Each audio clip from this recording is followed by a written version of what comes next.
Leaflet উঠে ধরেন, leaflet উঠে ধরেন। বিসমিল্লাহির রহমানির রহিম। লিফলেট শুরু করেন। সম্মানিত ঢাকাবাসী, বাংলাদেশ জামাত ইসলামের পক্ষ থেকে নির্বাচনী গণসংযোগের অংশ হিসাবে আজকে আমাদের পল্টন থানার পুরানা পল্টন এই এলাকায় আমাদের নির্বাচনী গণসংযোগ পরবর্তী সমাবেশের সংগ্রামী পল্টনবাসী, আসসালামু আলাইকুম ওয়া রাহমাতুল্লাহি ওয়া বারাকাতুহু। সম্মানিত এলাকাবাসী, বাংলাদেশ জামাত ইসলামী আল্লাহর আইন এবং সৎ লোকের শাসনের মাধ্যমে একটা সুখী সমৃদ্ধ নতুন বাংলাদেশ গঠন করতে চায়। আজ স্বাধীনতার 54 বছর অতিবাহিত হতে যাচ্ছে। বাংলাদেশ নেতা পেয়েছে, নেতৃত্ব পেয়েছে, বাংলাদেশ পেয়েছে, কিন্তু সোনার বাংলাদেশ গঠন করতে হলে সৎ নেতৃত্বের কোনো বিকল্প কোনো মাধ্যম আমাদের কাছে নেই।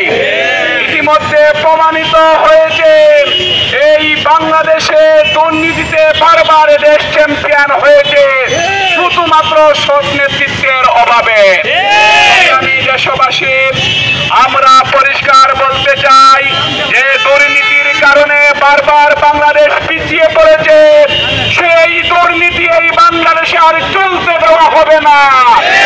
দুর্নীতিকে সহ্য করা হবে না। দুর্নীতিবাজদের কোনো আশ্রয় বাংলাদেশের কোনো প্রান্তে হবে না। আমরা বদ্ধপরিকর দুর্নীতিমুক্ত একটা বাংলাদেশ আমরা গঠন করতে চাই। সংগ্রামী এলাকাবাসী, আমরা পেয়ার পদ্ধতিতে আমরা নির্বাচনের যে ঘোষণা আমরা দিয়েছি, পেয়ার পদ্ধতি বাস্তবায়ন ছাড়া বাংলাদেশের মানুষের ভাগ্যের পরিবর্তন হতে পারে না। আবারও স্বৈরাচার, আবারও বাংলাদেশের মানুষের ভাগ্যের উপর জগদ্দল পাথর বসবে যদি গতানুগতিক পদ্ধতিতে নির্বাচন দেওয়া হয়। আজকে জুলাই বিপ্লবের যারা হলো বিপ্লবীরা, জুলাই বিপ্লব আজকে টোটাল হুমকির মুখে পড়ছে। জুলাই বিপ্লবে যারা আমার সন্তানদের মুখে যারা গুলি চালিয়েছে, তাদের এখনো পর্যন্ত তাদেরকে বিচারের সম্মুখীন করা হয় না। যোদ্ধাদেরকে যারা আহত করেছে, হত্যা করেছে, তাদের চাক্ষুষ বিচার ছাড়া বাংলাদেশের কোন নির্বাচনের দেশের মানুষ মেনে নিবে না।